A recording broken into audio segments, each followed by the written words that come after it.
Europe 1. La France bouge.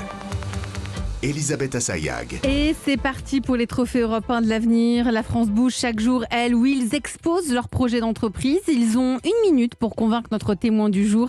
Il est exigeant, attentif, bienveillant. C'est un expert aussi. Aujourd'hui, on parle de bonbons avec Thierry Gaillard, le président du groupe Carambar & Co. Si vous nous rejoignez, Carambar & Co, ce sont des marques que vous connaissez comme Lutti, Créma, La Piquichante, Malabar, les pastilles Vichy, Suchard ou encore Poulain. Nous sommes toujours avec Nathalie Carrel, la Chambre de commerce et d'industrie, et un projet qui a été lancé il y a 2 ans. Bonjour Ilana Marouani. Bonjour. Bienvenue dans La France bouge, vous avez 23 ans et vous lancez dans un concept qui va faire rêver les petits et les grands. Ça s'appelle le Barbamuse. C'est le musée de la barbe à papa, tout simplement. C'est une expérience multisensorielle pour raviver nos souvenirs. Ça a été lancé et ça s'est arrêté, faute de moyens. C'est aussi pour ça que vous êtes dans La France bouge, pour avoir des conseils, pour pouvoir pérenniser cette idée. Mais tout d'abord, votre pitch. Barbamuse, c'est quoi ? C'est parti, vous avez 1 minute. Alors, Barbamuse, c'est quoi ? C'est un créateur d'expériences éphémères autour de la barbe à papa. C'est une boîte autofinancée qui a été créée en 2021. Le but, c'est de permettre à n'importe qui, petit comme grand, de rêver et de s'évader dans un monde complètement utopique et enfantin. Et je pense que c'est ça qu'on avait besoin de retrouver post-Covid. Maintenant, comment ça se passe de manière un peu plus pratique ? Les gens, ils peuvent prendre leur ticket soit en ligne, soit sur place. Et à la suite de ça, ils suivent un parcours immersif où ils passent de salle en salle. C'est comme une expo, mais version 2.0 avec beaucoup plus d'interactivité, que ça soit des odeurs, des sons, des textures différentes. Tout cela, bien évidemment, en savourant de la barbe à papa. C'est très instagrammable. Il y a une dimension esthétique qui est très forte. Et ce qui pousse les gens à poster des photos, des vidéos et à les relayer sur leurs réseaux sociaux. Et c'est ça, je pense, qui est une des clés de leur succès. Pour l'instant, il y a eu 2 saisons, une en septembre et une en février. Et là, on est en train de travailler sur la suite et comment avancer. Et ben voilà, merci Ilana Marouani pour votre... Voilà, c'est étonnant Nathalie, l'idée d'un petit musée comme pitch du jour. C'est assez étonnant. Surtout un musée de la barbe à papa, il fallait y penser. Mais pourquoi vous faites ça Ilana ? C'est parce que vous êtes passionnée de barbe à papa ? C'est quoi l'idée ? Non, mais ça me fait vraiment vibrer, en fait, tout ce côté imaginaire qui, je pense, a été vraiment mis de côté pendant le Covid. Et j'ai envie aujourd'hui de ramener cette dimension-là, de réouvrir l'univers des possibles, en fait, et de pouvoir s'évader, voyager et rêver. Mais ce serait le début d'une grande aventure entrepreneuriale autour dans les histoires comme ça, dans les musées, dans les expos ? C'est ce que j'espère. Ou dans les bonbons, plutôt ? Alors, en fait, justement, pour moi, c'est le mix qui fait la force, en fait. C'est-à-dire que moi, là, j'essayais de retourner en enfance parce que pour moi, c'était l'époque où on était le plus insouciante et le plus heureux. Et le symbole de l'enfance, pour moi, c'est la barbe à papa. La barbe à papa. Voilà. Nathalie Carré, quelles sont les forces et les faiblesses et surtout comment l'aider, Ilana, pour Barbamuse ? On va essayer. Alors déjà, effectivement, c'est un lieu de régression, histoire de retomber en enfance pendant quelques heures. Les Français adorent ça. Et en plus, ça nous donne une activité originale à partager avec nos enfants, puisqu'on a un peu dépassé l'âge, pour certains d'entre nous en tout cas, de l'enfance. On peut rester le temps qu'on veut. J'ai vu sur votre site et on peut déguster donc des bonbons en se promenant de votre espace. Donc voilà, le prix n'est pas un sujet, c'est accessible pour tous. Et c'est vraiment un lieu idéal pour fêter un anniversaire ou un enterrement de vie de jeune fille. Alors, pas de point amélioré, mais essayons d'avoir quelques idées pour aller plus loin, puisque les 2 essais ont été concluants. Alors déjà, votre slogan, vous dites le musée multisensoriel de la barbe à papa. Est-ce que c'est vraiment un musée finalement ? Un slogan, ça incarne l'ADN de la marque. Dans un musée, on découvre, on apprend des choses. Là, on a plutôt l'impression que c'est une salle de jeu et de détente. Mais il manque un truc qui permet de saisir le type d'expérience et donc les émotions que votre lieu va susciter. Est-ce qu'on rentre dans un lieu magique de type Alice au Pays des Merveilles, ou un lieu où on nous renvoie tous les symboles de notre enfance avec Candy, Goldorak, la fête foraine et la barbe à papa, le feu de camp et les chamallows? Est-ce que c'est un lieu pour découvrir et goûter les barbes à papa du monde entier ? Il manque un petit truc. Peut-être que vous pourriez faire de ce lieu un endroit où les parents peuvent partager leur enfance qu'ils ont eue ou auraient voulu avoir, où les jeunes femmes qui vont se marier diront au revoir à leur vie de jeune fille, où les enfants pourraient manger des murs de bonbons pour fêter leur anniversaire, où on apprendrait à fabriquer des chamallows et autres bonbons, où on pourrait faire un feu de camp géant en chantant des chansons et en mangeant des chamallows chauds, où on pourrait regarder un dessin animé en piochant dans un énorme pot de fraises tagada ou autre de Carambar & Co. Ou de Lutti. De Lutti.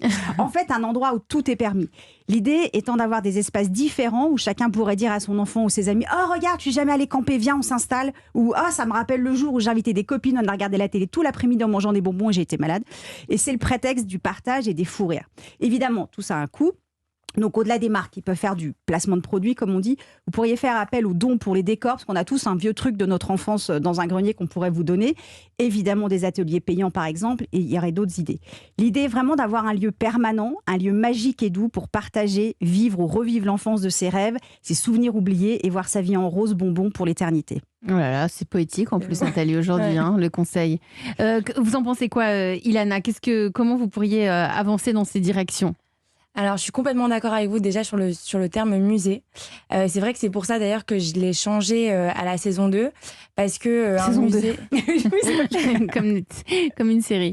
Vraiment, c'est comme une série.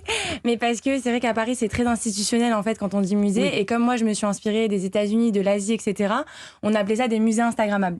Mais du coup, ça, c'est une super bonne... Mais je trouve que vous êtes trop... toujours, vous parlez d'Instagram. Mais en fait, l'idée, c'est pas Instagram.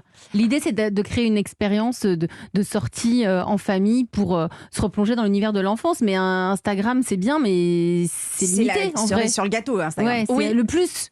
C'est ça. Alors, le but de base et la cible première, c'est les jeunes. Et la cible secondaire, c'est les familles. Et du coup, comment aussi on peut attirer les jeunes ? C'est en rendant cet espace très esthétique, ce qui fait qu'en fait, ils peuvent le partager ensuite sur leurs réseaux sociaux. Oui, mais c'est en plus. Oui, je comprends.